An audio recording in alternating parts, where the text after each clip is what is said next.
제유리 구독자 여러분들, 오늘은 완봉하기 분유로 갈아타기 팁과 단유하는 법, 그리고 육아 산후 우울증에 대해 조잘조잘 해보려고 해요.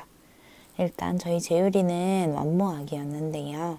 제가 모유량도 많은 편이었던지라 모유가 많이 부족한 경우는 없었어요. 그런 아이가 6개월에 접어들게 되면서 먹는 양도 많아지고 이유식도 하루에 2번꼴로 먹다 보니까 이게 좀 아이가 모유를 먹는 시간이 줄더라고요. 그래서 종종 가슴도 아프고 저 또한 출산 후 6개월 되는 시기인 11월 달 말부터는 너무너무 몸이 툭하면 열나고 감기 걸리고 너무 힘들더라고요. 더군다나 커가는 과정 중에 보통의 아기가 이제 노는데 많이 흥미를 느끼면서 잠이 준다고 해요. 근데 그러다 보니까 밤에도 잠을 잘 못 잤어요. 결국 독한 맘을 먹고 분유를 먹이기로 다짐함과 동시에 바로 실행해 봤지만 제유리는 모유를 너무 좋아했던 터라서 분유를 입에 대기만 해도 진저리를 치고 몸을 부르르 떨고 입에 대면 몸부림치고 울고 저도 울고 여튼 그래서 혹시 고무 느낌 때문인가 싶어서 수저로 떠먹여봐도 역시나 똑같은 반응이었어요. 일단 젖병부터 한 가지 종류로 해서 100ml를 타도 얼마를 먹든 항상 하루에 한 번씩 꼭 맛을 보여줬어요. 이것도 먹어도 되는 것이다 라는 인식을 심어주기 위해서요. 그렇게 똑같은 나날을 지내던 지난 12월 28일 새벽에 역시나 배가 고파서 깬 제유리한테 모유를 주지 않고 조금 더 배고파 할 때까지 계속 안아서 달랬어요. 그러다 어느 순간 조금 진정된 것 같을 때 얼른 후다닥 분유를 100ml 타와봤어요. 근데 갑자기 너무 잘 먹는 거예요. 그리고 나서 아침에 일어나서 현재 저희 아기 기준 일 섭취량을 대략 알아보니까 200ml로 하루 5회 총 1000ml 정도가 적당량이라고 하더라고요. 제유리는 이유식을 2번 먹는 아이라서 이유식을 먹고 나서는 110ml 정도, 먹고 이유식을 먹지 않는 시간에는 180ml 정도를 먹였어요. 그렇게 제유리가 먹기 시작한 후로 찾아온 가슴 통증이 돌덩이처럼 딱딱하고 열감도 있고 수유패드를 해도 흘러넘쳐서 속옷이 젖기도 했어요. 저는 식이요법이나 마사지로 단유를 하고 싶지 않아가지고 자연스럽게 유축 단유하는 방법을 택했어요. 모유를 먹이지 않은 지 12시간 후에서 꾸역꾸역 참다가 유축기로 일단 그동안 고여있던 모유를 좀 빼줘야지만 유선염을 예방할 수가 있대요. 그래서 1차 유축을 하고 그 다음은 1차 유축 18시간 후에 2차 유축을 해주었어요. 2차 유축 때에는 1차 때보다 유축을 하다만 느낌으로 덜 해줘야 해야 돼요. 그래서 3차, 4차 이렇게 시간을 점차 늘려가시면서 유축량도 줄이면 자연스레 단유가 된다고 해요. 저는 지금 4차째인데 벌써 가슴이 조금 편해지고 있어요. 단유를 준비하시다가 열나시는 분들도 있을 텐데 그런 분들은 산보나 임산부도 섭취 가능한 타이레놀을 먹으셔도 될 것 같아요. 밤에는 아이스팩을 해가지고 모유가 도는 시간을 좀 단축시켜 주시고 차갑게 해주시는 것이 편하실 것 같아요. 여기까지 분유로 갈아타기와 단유하는 저의 개인적인 팁이었으니 참고 시에 도움이 되셨으면 좋겠습니다.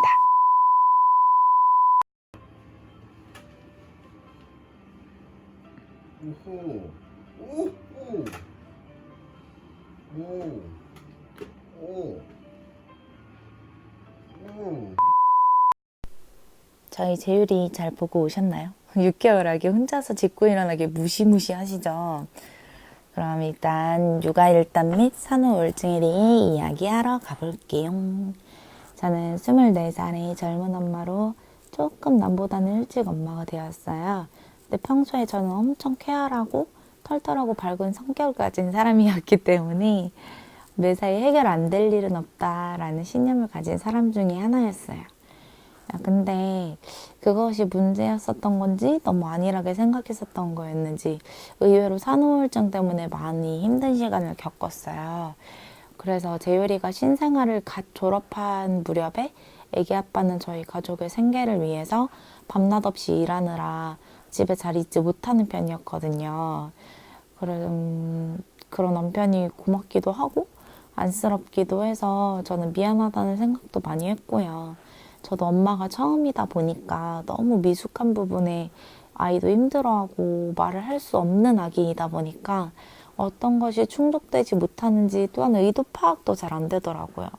정말 조그만 애기한테 화도 내지도 못하고 그렇다고 나의 스트레스로 이 아이를 두고 어디를 가서 뭐 바람을 쐴 수 있는 것도 아니고 술 한잔 할 수 있는 것도 아니다 보니까 이 스트레스를 어디다가 풀어야 할지를 모르겠는 상황이 오게 된 거예요. 그래서 아마도 저뿐만 아니라 전국의 많은 엄마들이 겪는 감정이라고 생각해요, 저는. 정말 아이가 울 때 같이 껴안고 울고 진짜 정 답답하면 내 가슴을 치고 벽을 치고 허벅지를 내려치면서 답답함이나 분을 삭히거나 했거든요. 근데 그렇지만 이게 삭히는 게 아니라 곪는다고 해야 되나? 나중에 심장이 벌렁대고 눈물만 나고 어찌 해야 할 바를 모르겠더라고요. 그래가지고 어렵게 남편한테 오늘은 일하지 말고 들어와줘. 돈 버는 것만이 육아하는 것이 아니라고 생각해 라고 말을 했거든요. 남편도 아빠가 처음이라 미숙하지만 너무너무 고맙게도 바로 알았다고 하면서 들어와서 조금이나마 아이를 봐줬어요. 아마 전국에 계신 모든 부모님들 마음이지 않을까 싶어요. 여튼 이게 산후우울증이었더라고요. 재율이뿐만 아니라 모든 아이들의 성격은 다르기 때문에 육아에 답은 없다고 생각하는 부모 중에 한 부모예요, 저희는. 산후우울증은 병이 아니니까 부끄러워하지 마시고 주변 지인들과 많이 대화를 나누시고 다른 어머님들도 행복하게 육아하셨으면 좋겠어요. 제가 다른 아이를 키우는 엄마들에게 조언이 아니라 같이 이겨내자는 마음으로 이번 영상을 끄적이게 된 거거든요. 근데 오히려 보여주면 저 행복합니다, 여러분. 다소 따분한 이야기일 수도 있겠지만 2019년을 마무리하는 의미와 여러분에게 2019년 마지막 인사를 드리고자 영상을 찍었습니다. 2020년에도 노력하는 재율 엄마, 재율이, 재율 아빠 가족이 되겠습니다. 1월 1일에 봬요. 항상 찾아주셔서 감사합니다.